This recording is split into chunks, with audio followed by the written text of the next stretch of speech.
Hello students, मैं प्रदीप विद्यार्थी KPS की ऑनलाइन क्लासेज में आप सभी का स्वागत करता हूं। आज मैं आपको 9th क्लास की हिंदी पाठ्य पुस्तक क्षितिज का जो काव्य खंड है उसका पाठ नंबर 3 पढ़ाने जा रहा हूं। पाठ का नाम है सवैये। इसकी रचनाकार रस खान जी है। रस खान का जन्म सन 1548 में हुआ था। उनका मूल नाम सैयद इब्राहिम था और वे दिल्ली के आसपास के रहने वाले थे। कृष्ण भक्ति ने उन्हें ऐसा मुग्ध कर दिया था कि इस गोस्वामी विठलनाथ से दीक्षा ली और ब्रजभूमि में जाकर बस गए। सन 1628 के लगभग उनकी मृत्यु हो गई। सुल्तान रस खान और प्रेम वाटिका उनकी उपलब्ध कृतियां हैं। ये आपको याद रखना चाहिए। रस खान रचनावली के नाम से उनकी रचनाओं का संग्रह मिलता है। प्रमुख कृष्ण भक्ति या प्रमुख कृष्ण भक्त कवि रस खान की अनुरक्ति न केवल कृष्ण के प्रति प्रकट हुई है बल्कि कृष्ण भूमि के प्रति भी उनका अनन्य अनुराग व्यक्त हुआ है। यानी भगवान कृष्ण से प्रेम तो वो करते थे, लेकिन भगवान कृष्ण से जुड़ी हुई हर वस्तु से उन्हें स्नेह और प्रेम और अनुराग था। उनके काव्य में कृष्ण की रूप माधुरी, ब्रज महिमा, राधा कृष्ण की प्रेम लीलाओं का मनोहर वर्णन किया गया है। वे अपने प्रेम की तन्मयता, भावविह्वलता और आसक्ति के उल्लास के प्रति या आसक्ति के उल्लास के लिए जितने प्रसिद्ध हैं उतने ही वे अपनी भाषा के लिए भी और अपनी भाषा की मार्मिकता, शब्द चयन तथा व्यंजक शैली के लिए भी प्रसिद्ध हैं। उनके यहाँ ब्रज भाषा का अत्यंत सरस मनोरम प्रयोग मिलता है, जिसमें जरा भी शब्दों का आडंबर नहीं है। इन्होंने जो भी रचनाएं की है वो सरल और सुंदर भाषाओं में शब्दों के द्वारा की है। हम यहाँ रस खान के 4 सवैये पढ़ने जा रहे हैं। मैं इनका प्रसंग सहित अनुवाद अर्थात व्याख्या करने जा रहा हूं। आप ध्यान से सुने। पहला सवैया इस प्रकार है। मानस हो तो वही रस खानी, बसो ब्रज गोकुल गांव के गवारन। जो बस हो तो कहाँ बस मेरो, चेरो नित नंद की धेनु मंझारन। पान हो तो वही गिरी को जो, क्यों हरिछत्र पुरंदर धारन। जो खग हो तो बसेरो करो मिली, कालिंदी कुल कदम्ब की डारन।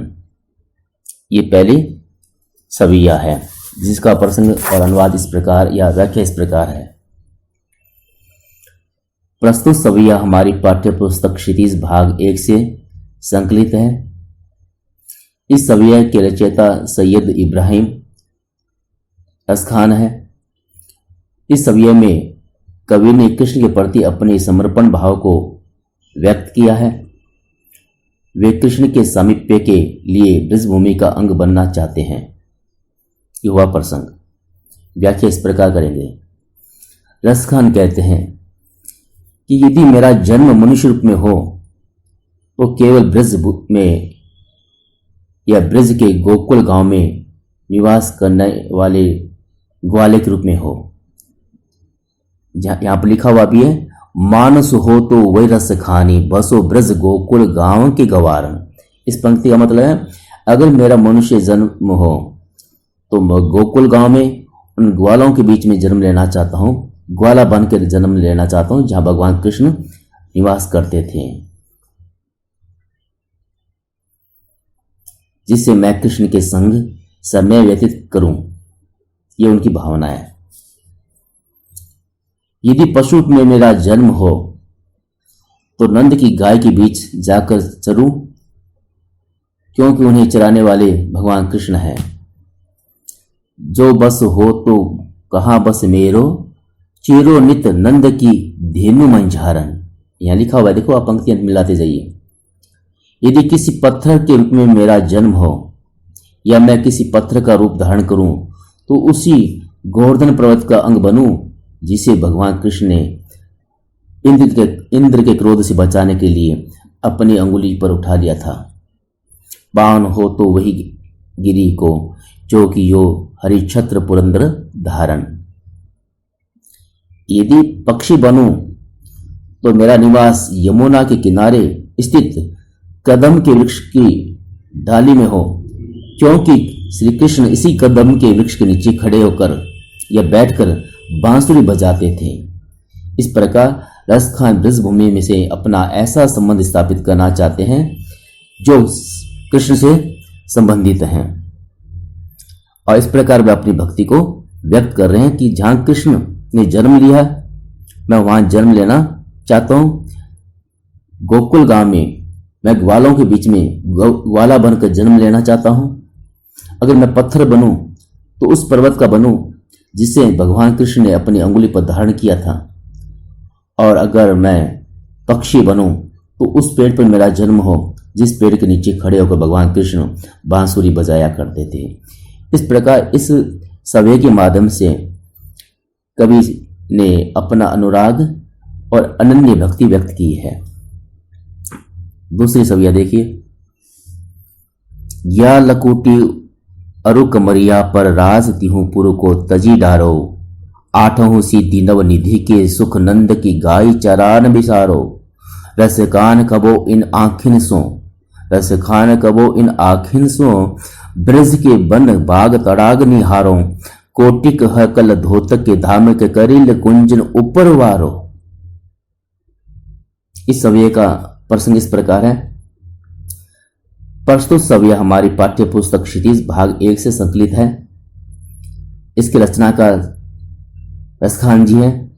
इस सव्य में उन्होंने कृष्ण के प्रति अपने अनन्य प्रेम को दर्शाया है।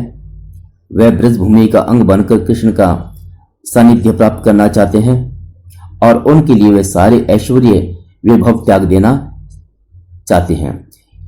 कहने का आशय यह है कि उन्हें अगर कृष्ण मिल जाए तो वे अपने सारे जीवन के वैभव सुख साधन छोड़ देंगे, लेकिन कृष्ण से वो मिलना चाहते हैं।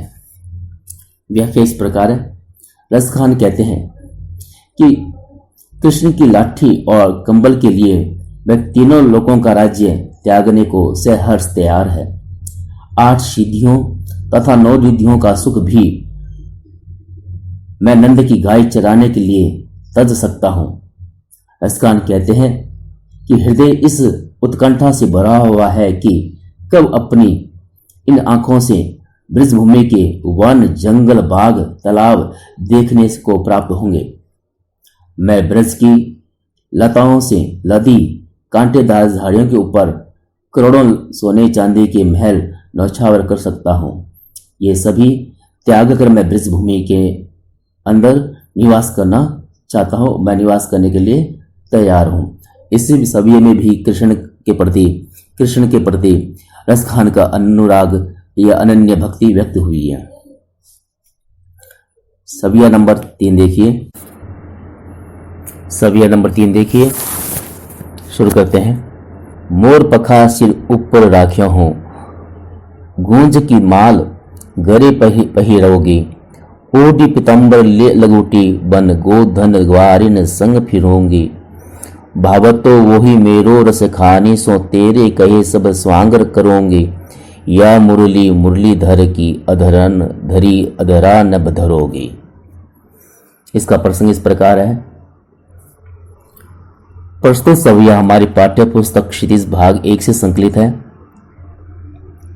इसके रचयिता कृष्ण भक्त रसखान है। इस सव्य में रसखान के मन की भावना गोपी की इच्छा के रूप में दिखती है, जिसमें वह कृष्ण की बांसुरी को छोड़कर शेष रूप को अपनाना चाहती है। यानी वो कृष्ण का रूप धारण तो करना चाहती है, कृष्ण की हर वस्तु को अपनाना चाहती है, लेकिन वह बांसुरी को नहीं अपनाना चाहती। कृष्ण के प्रति अगाध प्रेम का ये सर्वोत्तम उदाहरण है। व्याख्या रखें। व्याख्या में देखो, रसखान कहते हैं कि एक सखी एक गोपी से कहती है कि तुम कृष्ण जैसा रूप धारण करो। कृष्ण के मोर पंखी मुकुट को सिर पर रखो और उन्हीं की भांति कुंजों के दानों से बनी माला पहनो। पीतांबर पहनकर तथा हाथ में लाठी लेकर ग्वाल बालों और गायों के साथ जंगल जंगल घूमो। गोपी कहती है कि हे सखी, माधुरी से पूर्ण कृष्ण का सभी रूप मुझे इतना अच्छा लगता है कि तुम जो कहोगी वही रूप धारण कर मैं उसे प्रसन्न करूंगी। परंतु हे सखी, इस सौतन मुरली का जो हमेशा कृष्ण के ऊपर, कृष्ण के होठों पर चढ़ी रहती है और चढ़कर इठलाती रहती है, बसती रहती है, मैं इसका क्या करूं, इसे कहां रखूं? ये मुरली मुझे कृष्ण से दूर रखती है, इसलिए मैं इसे हाथ नहीं लगाऊंगी। इस प्रकार ये सविया भी हमारा पूर्ण हुआ। अंतिम सविया नंबर 4 देखिए, जिसमें कवि कहते हैं, कानननी दे अंगूरी हरही वो जब ही, मुरली धुनी मंद बजे ही, मोहनी तानन सोरस खानी, अटा चढ़ी गो धन गही तो गहे।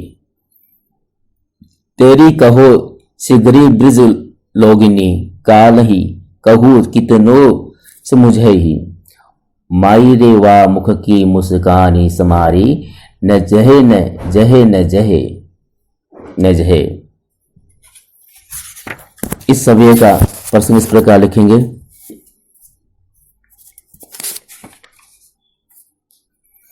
प्रस्तुत सव्य हमारी पाठ्य पुस्तक सीरीज भाग 1 से संकलित है। इसके रचनाकार अस्खान जी हैं। इस सव्य में गोपी के माध्यम से रसखान ने प्रेम का भाव व्यक्त किया है। इसमें गोपी कृष्ण की आसक्ति से मुक्त होने के लिए कई प्रयास करती है, परंतु कृष्ण की मुस्कान के आगे वह नतमस्तक हो जाती है। व्याख्या इस प्रकार है। कवि कहता है कि गोपी के प्रेम का ये रूप भी अत्यंत विचित्र है।